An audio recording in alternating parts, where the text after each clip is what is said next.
kampanya sa Cotabato at Kidapawan City ang hugpong ng pagbabago matapos ang Holy Week break. Naghain naman ng petisyon si 8 diretso candidate Romulo Macalintal sa COMELEC para bigyang linaw kung pwede bang mangampanya ang mga barangay officials. Sumaaksyon si Gemma Bansenya.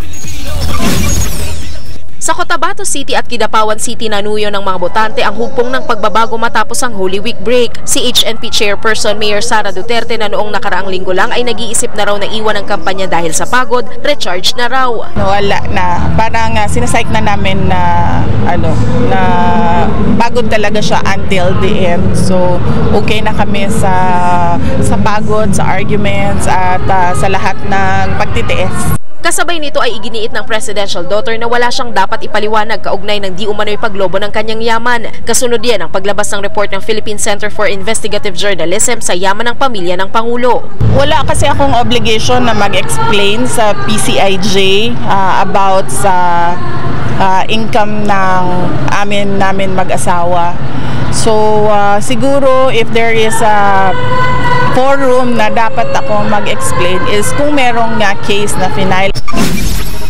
Naghain ng petisyon sa COMELEC si senatorial candidate at election lawyer attorney Romulo Macalintal para hilinging linawin ang panuntunan kaugnay ng electioneering at partisan politics. Kasunod ito ng naunang petisyon ni Interior Undersecretary Epimaco Densing III sa COMELEC bago mag-Holy Week break laban sa 52 barangay at SK officials. Inirereklamo ni Densing ang mga nasabing opisyal dahil daw sa pangangampanya at pag-eendorso ng mga kandidato sa eleksyon, bagay na bawal daw sa saligang batas. Pero giit ni Macalintal, tanging mga civil service officers at employees lang ang sakop ng pagbabawal at hindi raw kasama rito ang mga elected officials gaya ng mga nasa barangay at SK.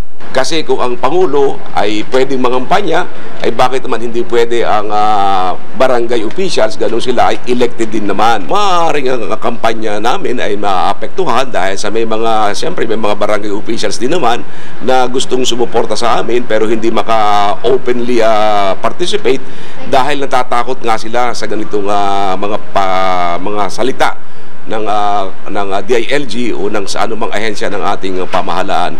Kaya dapat talagang ito'y maklarify. Naghain ng petisyon sa Korte Suprema si Attorney Jude Sabio para questionin ang pag-disqualify sa kanya ng COMELEC bilang isang senatorial candidate.